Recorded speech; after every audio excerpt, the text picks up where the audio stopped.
Selamat datang di channel Spiritual Journey pada segmen catatan bawah tanah episode ke-14 dengan judul Kejutan dan Guncangan, Dampak Laju Perubahan Dunia.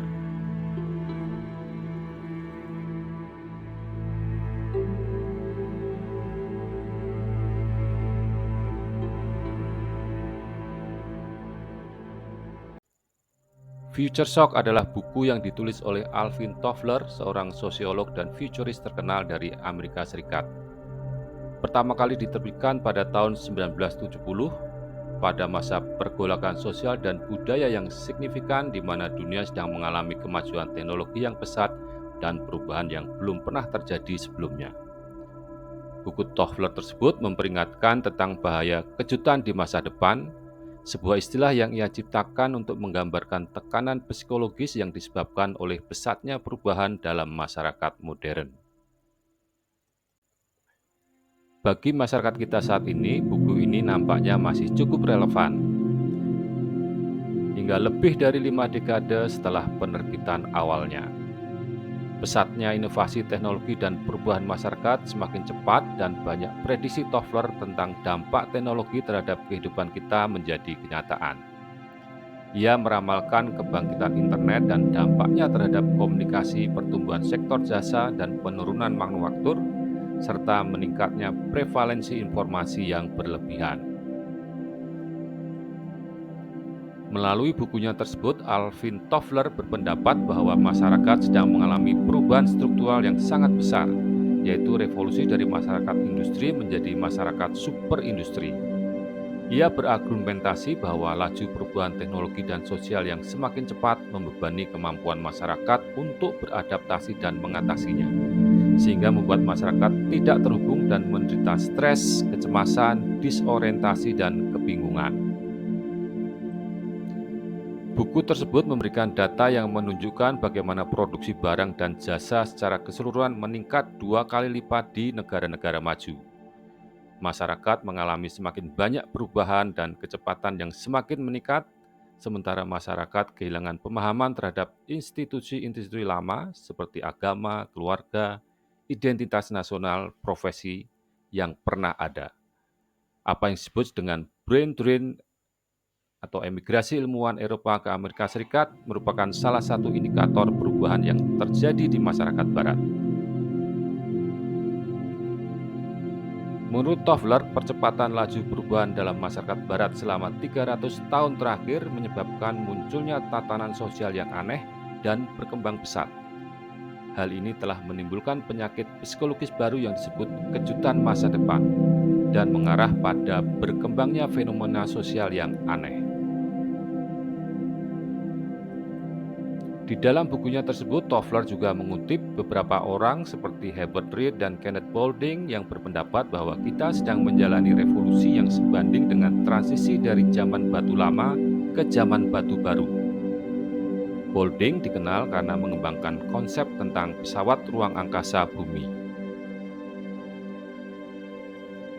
Konsep Boulding tersebut mengacu pada gagasan bahwa bumi seperti sebuah pesawat luar angkasa dengan sumber daya terbatas dan lingkungan yang rapuh yang harus dikelola dengan hati-hati demi kelangsungan hidup seluruh penghuninya.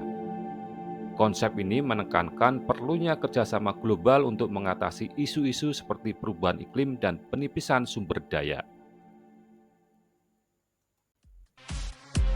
Toffler juga mengamati bahwa pertanian, basis awal peradaban, telah kehilangan dominasinya di banyak negara, dan tahap ketiga pembangunan ekonomi telah tercapai di mana pekerjaan keras putih melebihi jumlah pekerja keras biru.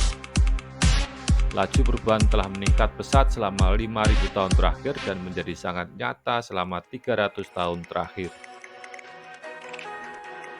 Perubahan-perubahan ini mencakup urbanisasi yang paling luas dan cepat yang pernah terjadi di dunia. Percepatan pertumbuhan ekonomi di negara-negara yang berlomba menuju superindustrialisme dan mesin perubahan yang besar dan terus berkembang, yaitu teknologi. Teknologi merupakan kekuatan utama di balik dorongan percepatan, yang terlihat jelas dalam penemuan teknologi transportasi.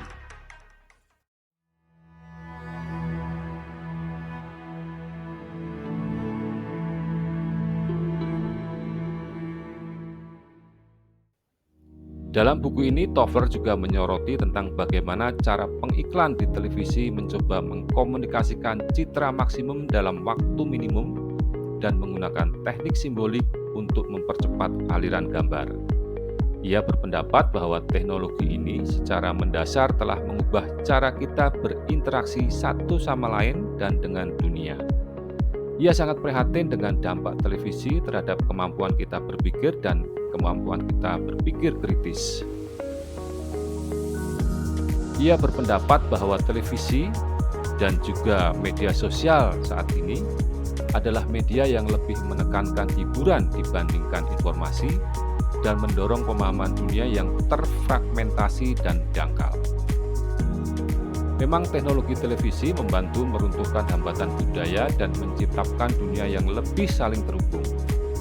Namun harus disadari bahwa media tersebut membentuk persepsi kita tentang realitas dan mengubah pemahaman kita tentang ruang dan waktu. Media yang kita gunakan untuk berkomunikasi terbukti membentuk budaya dan masyarakat kita.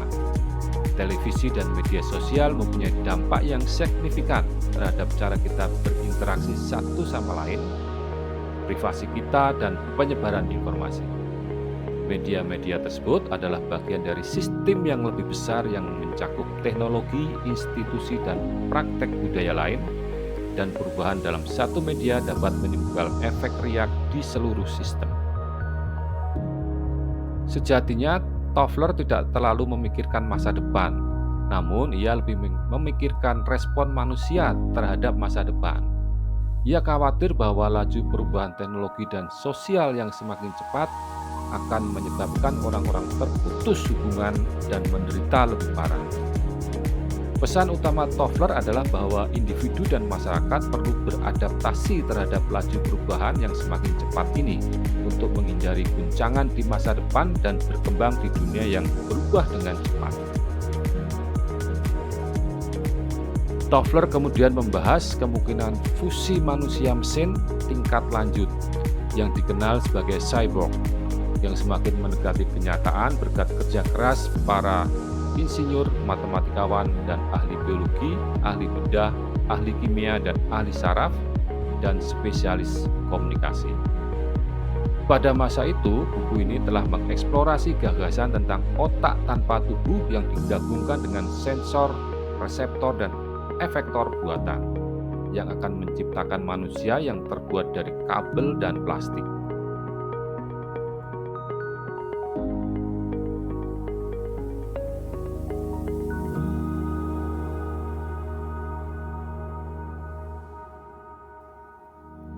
Dalam buku tersebut, Toffler telah menyoroti kemajuan yang akan dicapai di bidang robotika pada saat ini, termasuk penciptaan humanoid yang dikendalikan komputer yang sangat mirip kehidupan yang mampu mensimulasikan berbagai macam emosi.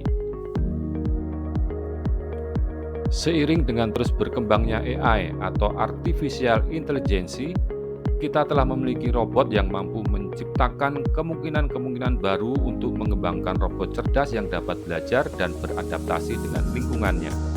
Kita melihat munculnya robot yang dapat melakukan tugas-tugas kompleks dan berinteraksi dengan manusia dengan cara-cara baru dan inovatif.